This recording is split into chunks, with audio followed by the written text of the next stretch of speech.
결혼 6년 차. 시간이란 게 참 묘합니다. 신혼 초에는 서로에 대한 작은 오해에도 감정이 폭발했고 그만큼 다툼도 잦았죠. 하지만 싸우다 지치면 결국 화해했고 그 과정에서 저희는 한층 더 단단해졌다고 믿었습니다. 아이 없이 맞벌이와 집안일을 함께 분담하며 평범하지만 소소한 행복을 누린다고 생각했습니다. 저는 익숙함이란 단어를 곧 사랑과 신뢰로 여겼습니다. 아내가 제 곁에 자연스럽게 있는 것이 당연한 일이라 여겼고 의심이란 감정은 애초에 필요치 않다고 생각했죠. 하지만 그 익숙함 속에 제가 외면하고 있던 균열이 숨어 있었다는 걸 저는 너무 뒤늦게야 깨닫게 되었습니다. 그날 아침도 늘 같았습니다. 식탁엔 따뜻한 국이 있었고 아내는 여느 때처럼 들뜬 목소리로 말했습니다. 오늘 카페에 좀 오래 있을 것 같아 요즘 글이 잘 써져서. 아내는 전업 작가였습니다.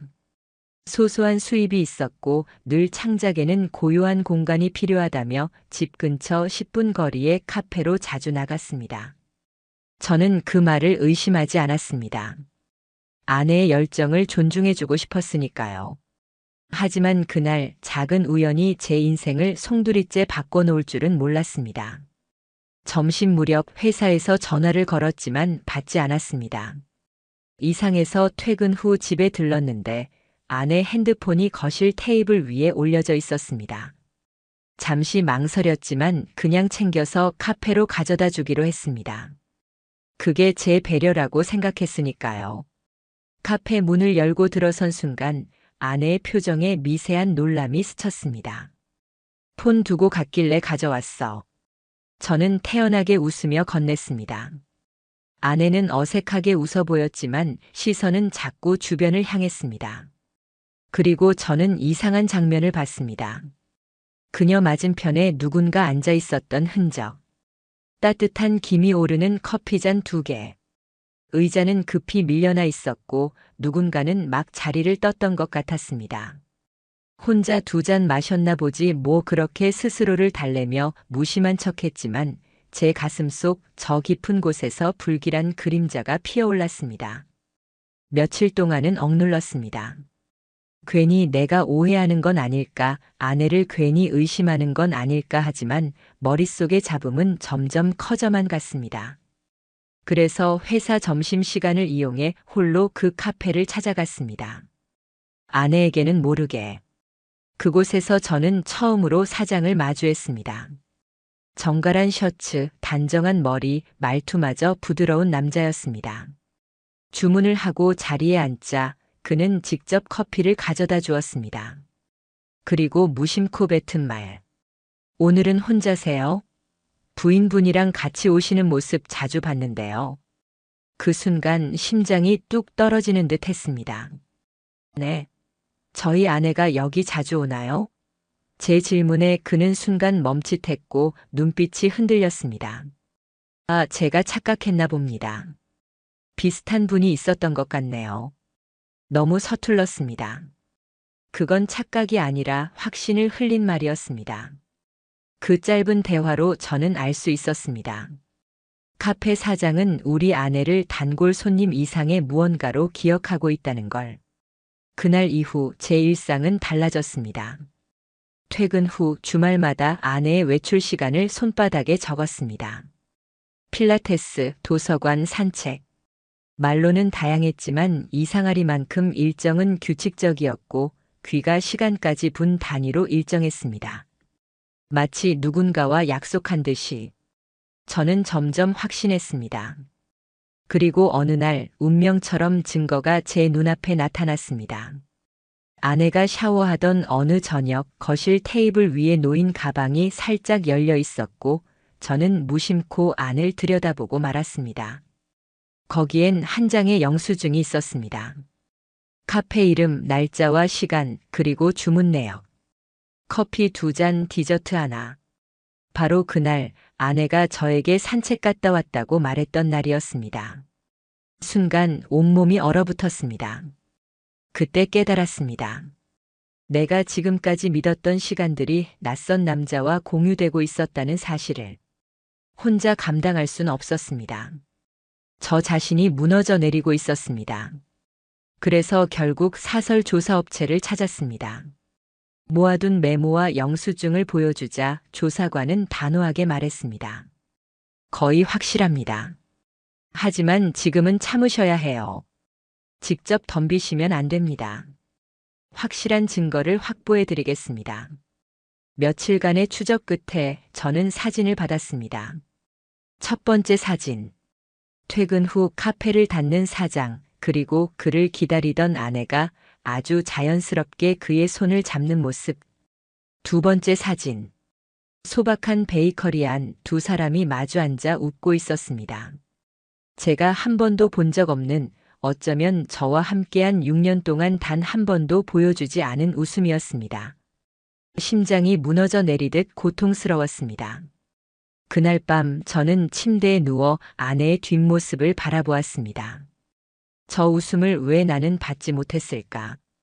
도대체 언제부터였을까? 끝없이 책임과 죄책감을 오가며 미쳐버릴 것 같았습니다. 그리고 며칠 뒤 마지막 결정타. 탐정에게서 전화가 왔습니다. 오늘 두 사람이 외곽으로 나갔습니다. 차가 펜션 근처에 3시간 가까이 머물렀습니다. 그 순간 제 눈앞엔 더 이상 부정할 수 없는 현실만이 남았습니다. 그리고 치명적인 증거 하나가 더 있었습니다. 아내의 노트북. 우연히 열려있던 메신저 창에 남은 대화 조각. 오늘 오빠가 내려준 드립 커피 진짜 맛있었어. 근데 나보다 커피를 더 사랑하는 건 아니지? 제 시야가 하얘졌습니다. 그 한 문장이 지난 6년의 제 삶을 모두 부정하는 칼처럼 꽂혔습니다. 그날 이후 저는 결심했습니다. 이미 제 인생은 무너졌습니다. 그러나 무너진 채로 주저앉지 않으리라. 저는 곧장 변호사를 찾아가 증거들을 모두 제출했습니다. 사진, 메신저 캡처, 일정 기록, 영수증. 변호사는 고개를 끄덕이며 말했습니다. 이 정도면 충분합니다. 상간남 소송, 손해배상 청구 가능합니다. 저는 굳게 다짐했습니다. 그 남자 이도현. 반드시 법적으로, 사회적으로 끝장을 보겠습니다.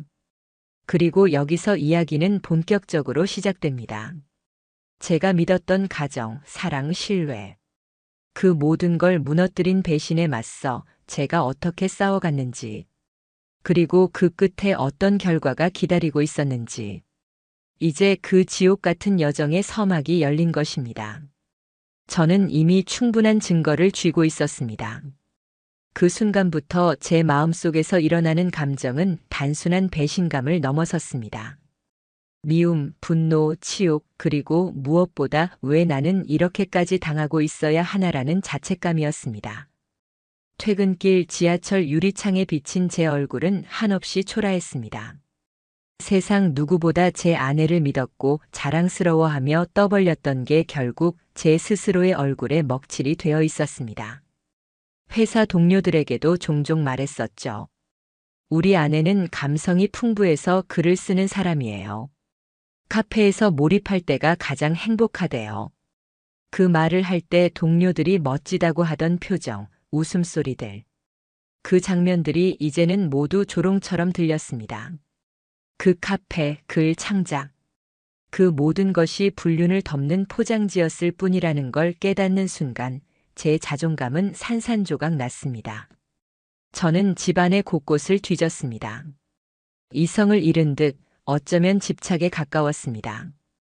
옷장 속, 서랍 안, 서재 탁자 위 흐트러진 노트들. 그리고 결국 발견했습니다. 작은 포스트잇이 붙은 종이들.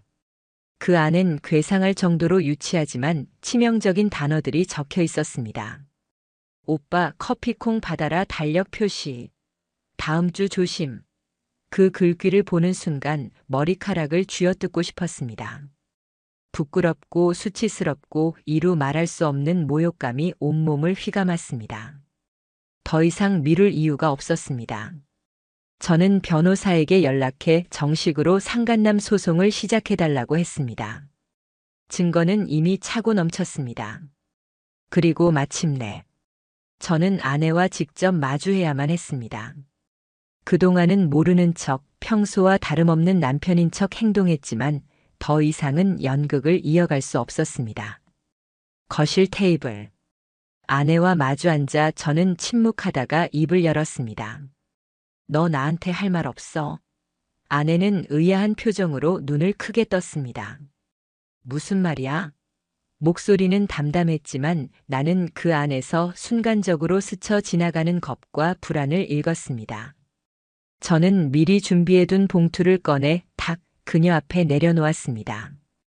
그 안에는 사설 탐정이 찍은 사진, 두 손을 잡은 장면, 메신저 캡처, 포스트잇 사본까지 전부 들어 있었습니다. 아내의 손은 서서히 떨리기 시작했습니다. 얼굴은 창백해졌고 작은 목소리로 중얼거렸습니다. 이게 뭐야? 당신 이걸 어떻게 해?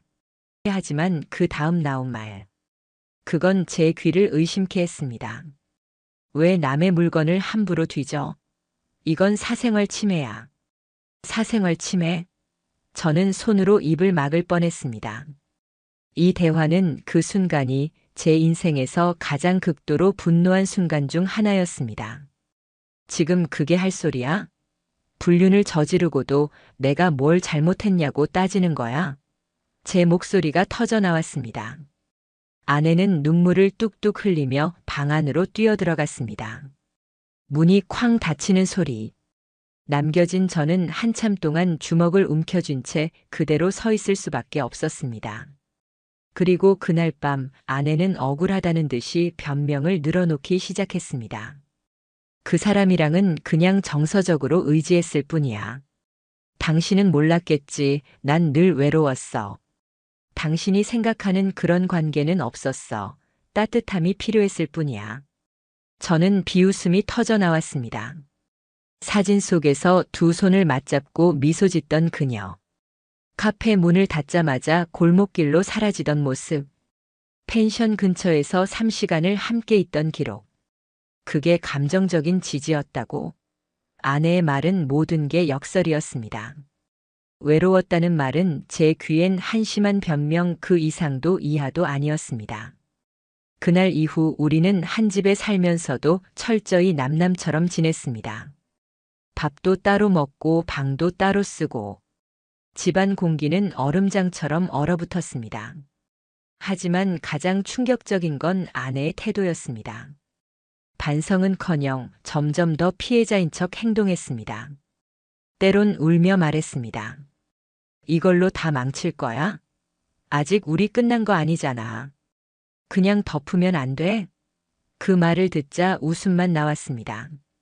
끝장낸 사람은 자신이면서 이제 와 덮자고. 내가 미쳤다고 다시 돌아가겠습니까? 그리고 며칠 뒤 드디어 상간남 이도현에게 소장이 발송되었습니다. 그 시점에서 그들의 태도는 확연히 바뀌었습니다. 이도현은 처음엔 딱 잘라 부정했습니다. 그냥 아는 사이인데 왜 이러십니까? 단골 손님이랑 친해진 게 그렇게 큰 잘못입니까?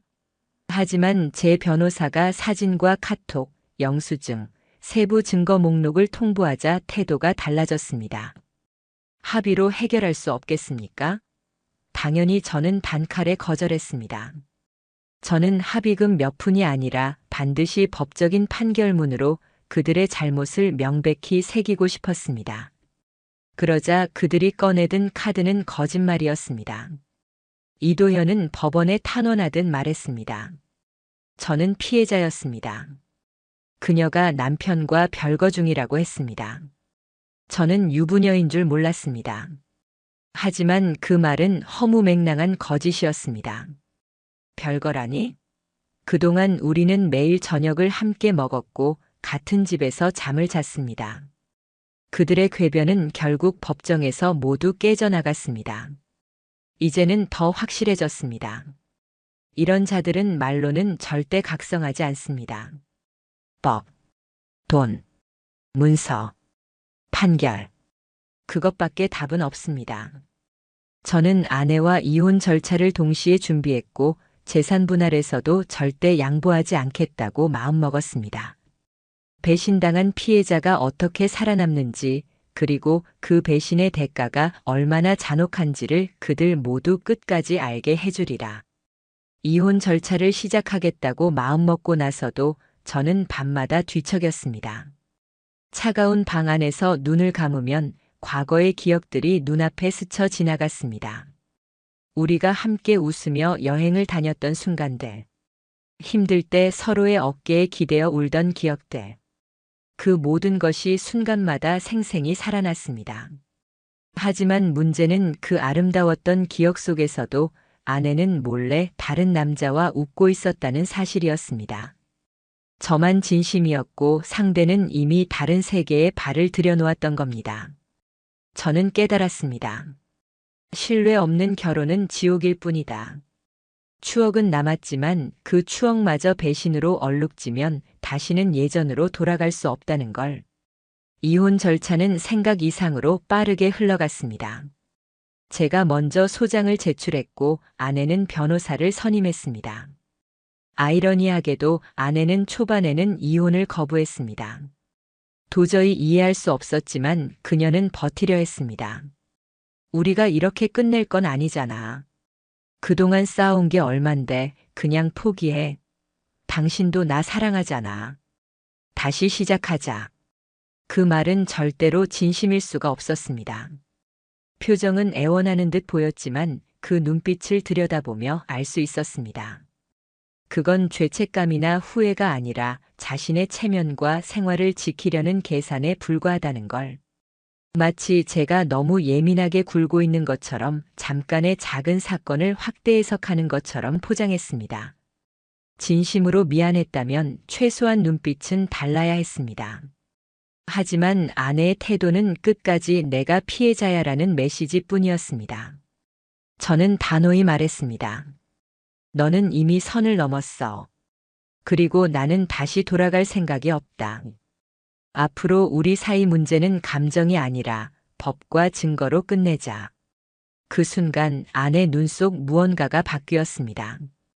애원은 사라지고 냉정한 계산이 스며들었습니다. 집은 반반 나눠야 하지 않아? 내가 전업주부였던 시간도 재산 분할에 포함돼야 해. 적금도 내 몫이 있어. 그 말을 들으며 다시 한번 분노가 치밀었습니다. 그동안 제 피와 땀으로 벌어온 돈, 야근과 스트레스로 건강까지 갉아먹으며 만들어온 삶의 기반을 배신한 사람이 절반씩 나눠 가져야 한다는 말. 이보다 더 뻔뻔할 수 있을까요? 하지만 저는 감정적으로 대응하지 않았습니다. 모든 것은 법적 논리로 해결해야 했습니다. 변호사의 조언에 따라 불륜을 명확히 입증함으로써 재산 분할에서 우위를 가져가는 전략을 세웠습니다. 결혼 생활 파탄의 명백한 책임이 상대방에게 있다는 점. 그것만 증명된다면 아내는 재산을 정당하게 나눠 가질 권리를 크게 제한받게 되었습니다. 그때부터 싸움은 서류와 증거의 세계로 옮겨갔습니다. 저는 매번 법원에 출석하며 진술서를 작성했고 사건 기록은 점점 두꺼워져 갔습니다. 아내는 그 과정에서 점점 흔들렸습니다.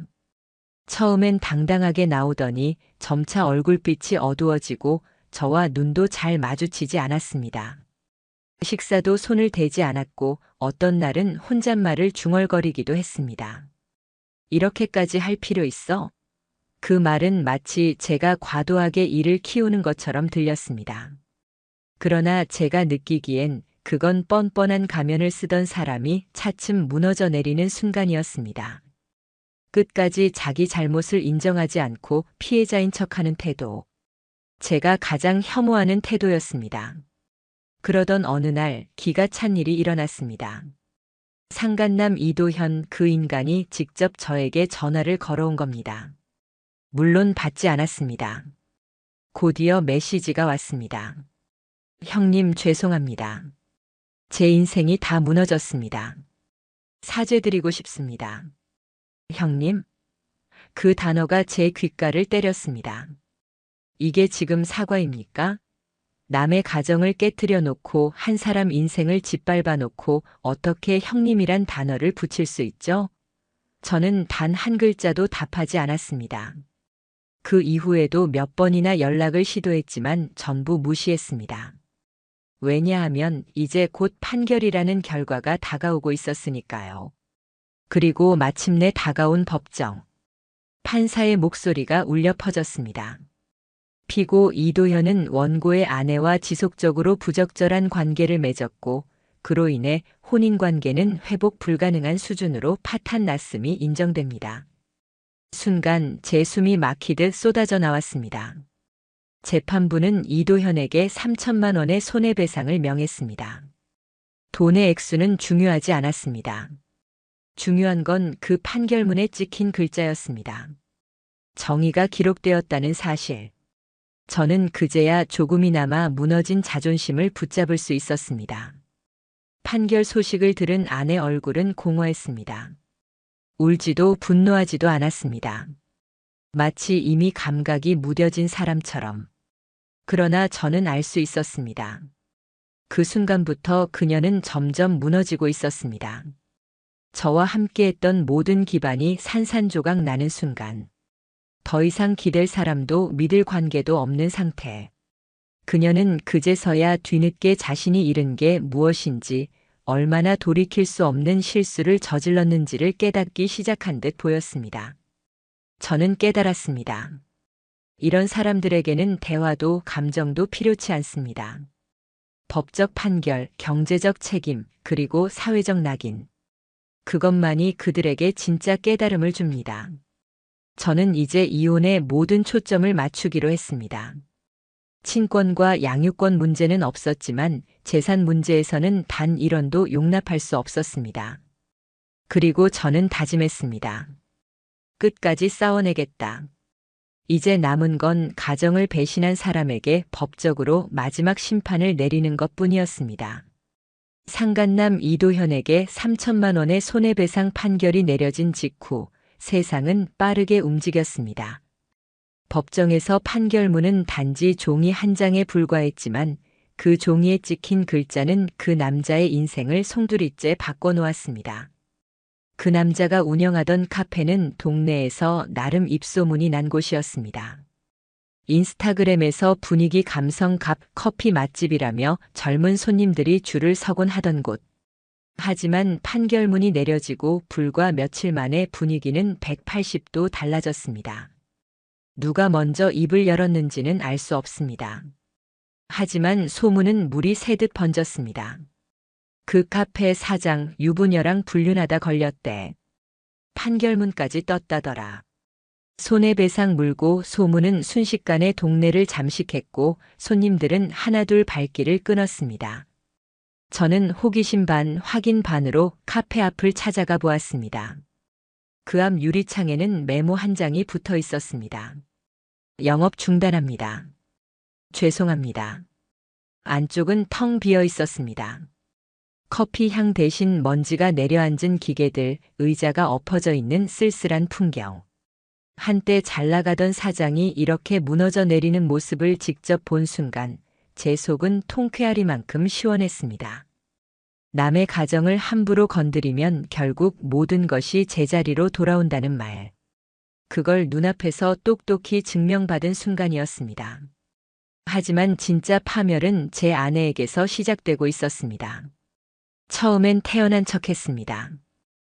어차피 끝난 일인데 그녀는 괜히 강한 척하며 평정을 유지하려 했습니다. 하지만 시간이 갈수록 그녀의 눈빛은 흐려지고 말수는 줄었습니다. 커튼을 닫고 TV도 켜지 않은 채 하루 종일 어두운 방 안에 웅크리고 앉아 있었습니다. 식사를 거의 건너뛰었고 밤마다 뒤척이며 흐느끼는 소리가 제 귓가에 들리곤 했습니다. 한 번은 새벽 2시 그녀가 제 방으로 찾아왔습니다. 눈은 퉁퉁 부어 있었고 어깨는 격하게 들썩였습니다. 나 그냥 미쳤었나 봐. 왜 그랬는지도 모르겠어. 그 사람이 나한테 따뜻하게 대해준다고 믿었어.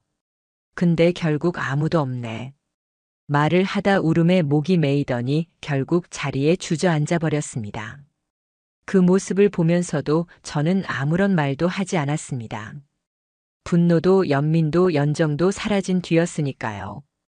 그저 이제 돌이킬 수 없다는 걸 늦게나마 깨달았구나 하는 허무한 감정뿐이었습니다. 결국 아내는 정신과 진료를 받기 시작했습니다. 어느 날 집안 탁자 위에 놓인 진단서를 보게 됐습니다. 중등도 우울장의 그 문장을 읽는데 오히려 제 가슴이 싸늘해졌습니다. 저는 이미 그 과정을 똑똑히 겪어온 사람이었기 때문입니다. 남겨진 혼자만의 밤, 굴욕감에 시달린 수많은 날들, 난생 처음 심장 떨림으로 병원에 갔던 제 자신의 모습이 겹쳐졌습니다. 제가 겪었던 그 무너짐을 이제야 비로소 그녀가 맞닥뜨리고 있었던 겁니다. 그 무렵 아내의 가족들이 연락을 해오기 시작했습니다. 얘가 많이 힘들어해. 정말 두 사람이 다시 생각해 볼 순 없을까? 저는 그 말에 어이가 없어 웃음만 났습니다. 정말 자기 가족이 어떤 짓을 저질렀는지도 모르고 감정만 호소하는 그 모습이 역겨웠습니다. 저는 강하게 말했습니다. 딸이 그런 짓을 하기 전에 말렸어야죠. 지금 와서 감정에 호소한다고 달라질 건 없습니다. 그 한마디로 저는 아내 가족들과도 완전히 선을 그었습니다. 누구에게도 면죄부를 줄 생각은 없었습니다. 그 사이 이도현의 몰락은 더 가팔랐습니다. 카페는 문을 닫았고 신용카드 연체와 세금 체납으로 신용불량 직전 상태. 배상금 압박에 오피스텔 계약도 끊겼습니다. 더 기가 막힌 건 저희 변호사에게 그의 어머니가 전화를 했다는 사실이었습니다. 제 아들이 큰 잘못을 했습니다. 너무 죄송합니다. 가족도 다 망가졌습니다. 변호사는 한숨을 쉬며 말했습니다. 끝이 없습니다. 피해자는 선생님 혼자가 아니에요. 결국 이런 일은 온 가족을 무너뜨립니다. 그 말을 듣고 저는 중얼거렸습니다. 그래, 이제야 조금 공평해지는 거지. 반면 아내는 점점 더 무너져 내리고 있었습니다. 생활비는 빠듯해졌고 카드 연체가 쌓였으며 무엇보다 사회적 시선에서 자유로울 수 없었습니다. 이제는 믿고 의지하던 이도현마저 사라져버린 상태. 저는 차갑게 생각했습니다. 남편을 배신하면서까지 선택한 남자였지. 그런데 지금은 어디 있지? 끝까지 책임지지도 않고 도망쳤잖아. 그 사실이 오히려 저에게는 잔혹한 위로가 됐습니다. 배신의 끝이 어떤 파멸을 부르는지 그걸 똑똑히 보게 되었으니까요. 하루하루가 전쟁 같았습니다. 하지만 시간이 지날수록 저는 깨닫기 시작했습니다. 나는 끝까지 싸웠다. 그리고 결국 살아남았다. 밤마다 깊은 숨을 고르며 스스로에게 말했습니다. 내가 견딘 시간은 절대 헛되지 않았다. 배신은 끝내 배신자를 무너뜨린다. 저는 무너진 인생을 다시 세워가고 있었습니다. 그리고 곧 이혼 판결 확정이라는 마지막 절차가 코앞에 다가와 있었습니다. 법원에서 마지막 판결문을 받아들던 순간 제 마음은 이상하리만치 고요했습니다. 그동안 수백 번도 넘게 상상했던 장면이었으니까요. 울고불고 무너져 내릴 줄 알았습니다. 아니면 환호하며 기쁨에 겨워 눈물을 흘릴 줄 알았습니다. 그러나 막상 제 손에 판결문이 놓였을 땐 그저 조용히 생각했습니다. 끝이다. 이제 진짜 끝이다. 판사의 목소리도 기억에 남지 않았습니다. 남들 눈에는 종이 몇 장일 뿐이지만 제게 그것은 지난 7년의 상처와 치욕을 덮고 덮어 마침내 봉이 나는 마지막 자물쇠 같은 것이었습니다. 그 종이를 가방에 넣고 법원을 걸어 나오는데 신기하게도 다리가 후들거리지 않았습니다. 무너져 내리던 나날들과는 달리 이번엔 발걸음이 묵직하면서도 단단했습니다. 판결 이후에도 소문은 들려왔습니다. 상간남 이도현. 카페는 정리됐고 채무에 시달리다 결국 가족들까지 고통스러운 지경에 몰렸다고 했습니다. 예전 같았으면 듣는 것만으로 통쾌했겠지만 사실 저는 별다른 감정이 일지 않았습니다. 그는 이미 제 삶에서 삭제된 존재였으니까요. 더는 나를 괴롭히지도 내 앞에 나타날 일도 없었습니다. 아내 역시 친정으로 돌아가 치료를 이어간다는 이야기를 들었습니다. SNS에 형식적인 웃음과 꽃 사진을 올린다는 소문도 전해졌지만 저는 확인조차 하지 않았습니다. 그들의 이야기는 이제 내 인생과 아무런 상관이 없었다. 오래된 흑백 사진처럼 빛이 바래고 소리도 사라진 탁한 기억일 뿐. 집에 돌아온 저는 모든 서류들을 정리했습니다. 이혼 판결문, 손해배상 판결문, 재산분할 자료. 파일철에 꽂아넣고 서랍 깊숙한 곳에 밀어 넣었습니다. 그건 단순한 종이 뭉치가 아니었습니다. 상처의 증거이자 동시에 제 생존의 증거. 제가 얼마나 무너졌는지, 그리고 결국 어디까지 버텨냈는지를 보여주는 흔적. 가끔은 그 파일을 꺼내어 다시 봅니다. 그리고 스스로에게 조용히 말합니다. 너는 끝까지 싸웠고 결국 살아남았다. 처음엔 두려웠습니다. 아침에 눈을 떴을 때 옆자리가 비어있는 낯설음, 퇴근에 돌아왔을 때 불 꺼진 집의 공허함. 혼자라는 사실이 처음 며칠은 무겁게 내려앉았습니다. 하지만 곧 깨달았습니다. 그것은 결코 허전함이 아니라 오히려 자유라는 것을. 이제는 누군가의 눈치를 보며 말을 아낄 필요도 없었고 누군가의 거짓말을 믿으며 웃어야 할 필요도 없었습니다. 늦은 밤까지 책을 읽어도 좋고 새벽에 문득 산책을 나가도 좋았습니다. 어디까지나 제 선택, 제 리듬, 제 살. 혼자지만 더는 누구에게도 배신당하지 않는 살. 그것이야말로 진짜 자유였습니다. 많은 사람들이 저에게 묻습니다. 그 일 이후로 다시 사랑할 수 있겠냐고. 아직 잘 모르겠습니다. 솔직히 말하자면 두려움도 있습니다. 다시 마음을 열었다가 또다시 무너져 내릴 수 있다는 생각. 하지만 확실히 배운 게 있습니다. 사랑은 희생만으로는 지켜지지 않는다. 신뢰와 존중이 없다면 아무리 헌신해도 그 관계는 모래성처럼 무너진다. 저는 과거의 사랑을 핑계로 스스로를 잃어버렸습니다. 그게 결국 가장 큰 패착이었습니다. 앞으로 다시 누군가를 사랑하게 된다면 이제는 제 자신부터 지킬 겁니다. 나 자신을 온전히 지키면서 건강하게 주고받을 수 있는 사랑. 그것만이 진짜 가치 있는 사랑이라는 걸 이제야 알았습니다. 이제 저는 제 삶을 다시 세워가고 있습니다. 주말이면 그동안 미뤄뒀던 취미를 하나씩 꺼내보고 새벽이면 조용히 산책하며 하루를 준비합니다. 예전엔 아내의 기분을 살피느라 내 욕구를 뒤로 미뤘지만 지금은 오롯이 제 마음이 원하는 걸 따릅니다. 혼자 사는 집이 빈집처럼 느껴졌던 것도 한때였을 뿐. 이제는 그 빈자리가 곧 여백이고 그 여백 속에서 저는 제 자신을 다시 찾아가고 있습니다. 돌이켜보면 이 모든 시간이 지옥 같았습니다. 의심으로 머리를 쥐어뜯던 날들, 증거를 찾으며 몸서리치던 순간들, 법정에서 고개 숙인 아내와 상간남을 바라보며 느꼈던 치욕. 하지만 동시에 그 시간은 저를 단단하게 만들었습니다. 결국 저는 꺾이지 않고 끝까지 걸어왔으니까요. 그리고 마침내 말할 수 있습니다. 분류는 단순한 바람이 아니다. 그건 상대를 파괴함과 동시에 결국 자신마저 파멸로 이끄는 독이다. 아내와 상간남은 무너졌습니다. 그리고 저는 살아남았습니다. 이제 남은 건 조용히 그러나 당당하게 저만의 길을 걸어가는 일뿐입니다. 더 이상 누구의 그림자에도 가려지지 않고 누구의 배신에도 흔들리지 않는 살.